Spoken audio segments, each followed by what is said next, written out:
महाकाल का सत्य और कालचक्र की सीमा। जब टूटती है आखिरी सांस, तब कैसे बदल जाता है समय, टाइम का आयाम, और कैसे शिव समेटते हैं रूह को। हर हर महादेव मित्रों, जय श्री कृष्ण। हमारे पिछले अध्याय में आपने शिव महापुराण के अनुसार मृत्यु के उन 12 अचूक और रहस्यमयी संकेतों को महसूस किया, जो इंसान को 6 महीने पहले से ही सचेत करने लगते हैं। लेकिन आज का यह दूसरा भाग विज्ञान, समय के आयाम, डायमेंशंस ऑफ टाइम और साक्षात महाकाल के उस परम सत्य को उजागर करेगा, जिसे सुनकर आधुनिक भौतिक विज्ञान, मॉडर्न फिजिक्स भी नतमस्तक हो जाता है।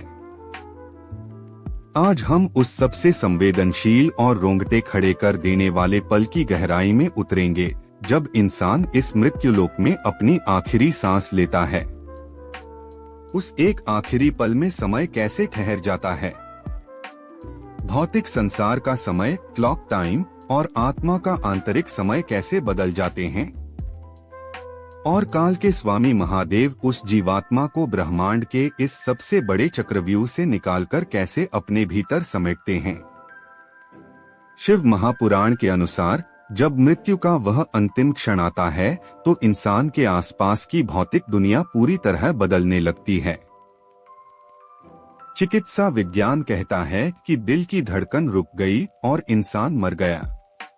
लेकिन शिव महापुराण का काल विज्ञान कहता है कि मृत्यु एक झटके में होने वाली घटना नहीं है, बल्कि यह एक सूक्ष्म और अत्यंत जटिल यात्रा है। जैसे ही शरीर से प्राणों का खिंचाव शुरू होता है, इंसान के लिए कालचक्र, टाइम साइकिल की सीमा समाप्त होने लगती है। हम और आप जिस समय को घड़ी की सुइयों से नापते हैं, मिनट, घंटे, दिन, वह समय केवल इस नश्वर शरीर के लिए है। शिव महापुराण में महादेव माता पार्वती से कहते हैं, हे देवी, जब जीव अपनी आखिरी श्वास की दहलीज पर होता है, तब उसके लिए भौतिक समय का आयाम, डायमेंशन ऑफ टाइम, पूरी तरह टूट जाता है। इस रहस्य को बहुत गहराई से समझिए। आपने अक्सर सुना होगा कि मरते हुए इंसान की आंखों के सामने उसकी पूरी जिंदगी एक सेकंड में किसी फिल्म की तरह घूम जाती है। आज का विज्ञान इसे ब्रेन एक्टिविटी कहता है, लेकिन हजारों साल पहले शिव महापुराण ने इसका असली कारण बताया था। उस आखिरी पल में जब आत्मा शरीर के बंधनों से ढीली होने लगती है, तो वह काल, टाइम के बंधनों से भी मुक्त होने लगती है। जिस अतीत पास्ट को जीने में इंसान को 60 या 70 साल लगे थे, समय का आयाम बदलते ही वह पूरा का पूरा कालखंड सिमटकर एक छोटे से बिंदु में समा जाता है। रूह के लिए समय इतना धीमा हो जाता है कि बाहर की दुनिया का एक सेकंड उस छटपटाती हुई आत्मा के लिए कई युगों के बराबर महसूस हो सकता है। वह एक ही पल में अपने सारे पाप, सारे पुण्य, अपनों के चेहरे और अपनी पूरी यात्रा को एक साथ देख लेती है। इसी समय जब भौतिक शरीर ठिठुरने लगता है और इंद्रियां काम करना बंद कर देती हैं, तब प्रवेश होता है साक्षात महाकाल की ऊर्जा का। शिव का एक नाम महाकाल इसलिए है क्योंकि वे केवल इस सृष्टि के रचयिता नहीं हैं, वे समय, टाइम के भी भक्षक हैं। वे काल को अपने भीतर समाहित रखते हैं। जब आत्मा पूरी तरह शरीर को छोड़ती है, तो वह ब्रह्मांड के उस असीमित अंतरिक्ष में पहुंचती है, जहां चारों तरफ केवल अंधकार और महाशून्य होता है। इस संवेदनशील मोड़ पर जिस जीवात्मा ने जीवन भर केवल स्वार्थ, लालच और दूसरों को तड़पाने का काम किया है, उसका समय का आयाम एक खौफनाक जेल बन जाता है।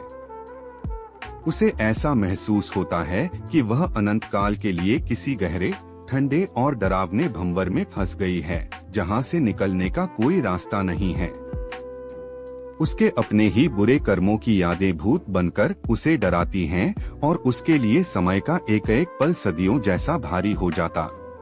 लेकिन मित्रों, यहीं पर महादेव की असीम करुणा का दूसरा, अत्यंत भावुक और चमत्कारी रूप सामने आता है। शिव महापुराण कहता है कि अगर उस मरते हुए जीव ने अपने जीवन में किसी रोते हुए को हंसाया था, बेजुबानों पर दया की थी, निस्वार्थ भाव से समाज की सेवा की थी और हर सुख दुख में ओम नमः शिवाय या प्रभु के नाम को अपने दिल में बसाया था, तो उस आखिरी पल में उसका अनुभव बिल्कुल बदल जाता है। जब उसकी आखिरी सांस निकलती है तो उसे समय के ठहरने का कोई भय नहीं होता। उसे उस महाशून्य के अंधेरे में तड़पना नहीं पड़ता, बल्कि उसके सामने साक्षात महाकाल का वह परम शांत, दिव्य और करुणामयी रूप प्रकट होता है, जिसके मस्तक पर चंद्रमा की शीतलता होती है और जिनकी आंखों में ब्रह्मांड का सारा प्रेम समाया होता है। शिव महापुराण में लिखा है कि महादेव अपनी उस अलौकिक, नीली और परम शांत ऊर्जा से उस पुण्य आत्मा को चारों तरफ से घेर लेते हैं। जैसे एक माँ अपने रोते हुए बच्चे को दौड़कर अपनी छाती से लगा लेती है और बच्चा तुरंत शांत हो जाता है, ठीक वैसे ही महाकाल उस भटकती हुई, घबराई हुई आत्मा को संसार के सारे दुखों और इस जन्म मरण के चक्रव्यूह से खींचकर अपने भीतर समेट लेते हैं। उस पल वह जीवात्मा चिल्लाती नहीं, तड़पती नहीं, बल्कि वह एक परम आनंद, एक्सटैसी और परम शांति को महसूस करती है, जिसे शब्दों में बयान नहीं किया जा सकता। वह काल की सीमा को लांघकर सीधे शिवत्व में विलीन हो जाती है। मित्रों, शिव महापुराण का यह दूसरा सत्य हमें यह सोचने पर मजबूर करता है कि हम आज जिस समय को व्यर्थ के विवादों, नफरत और झूठी शान में गवा रहे हैं, वह समय बहुत तेजी से अपनी सीमा की ओर बढ़ रहा है। घड़ी की हर एक टिक टिक हमें उस आखिरी सांस के करीब ले जा रही है, जहां समय का यह पूरा आयाम बदल जाएगा। वहां आपकी चालाकी नहीं चलेगी, क्योंकि महाकाल के सामने समय का हर पर्दा हट जाता है। इसलिए इस अनमोल समय की कीमत को समझिए। जब तक इस शरीर में सांसों का आना जाना बाकी है, अपनी ऊर्जा को सकारात्मक बनाइए।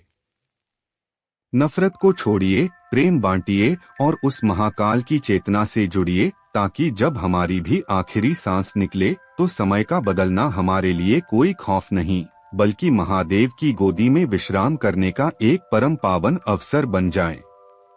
अगर महाकाल के इस परम सत्य और समय के इस अद्भुत विज्ञान ने आपके दिल को गहराई से छुआ हो, तो अज्ञान के बंधनों को तोड़कर सत्कर्मों की ओर कदम बढ़ाएं। इस परम ज्ञान को अपने प्रियजनों के साथ अवश्य साझा करें और कमेंट बॉक्स में पूरी श्रद्धा और डमरू की उस गूंज के साथ हर हर महादेव जरूर लिखें। मिलते हैं अगले भाग में, जहां हम चलेंगे शिव की उस अलौकिक नगरी में और जानेंगे काशी का वह भैरवी यातना रहस्य, जहां यमराज के दूत भी कदम रखने से थर-थर कांपते हैं। तब तक के लिए महाकाल की शरण में रहिए, सत्कर्म करते रहिए।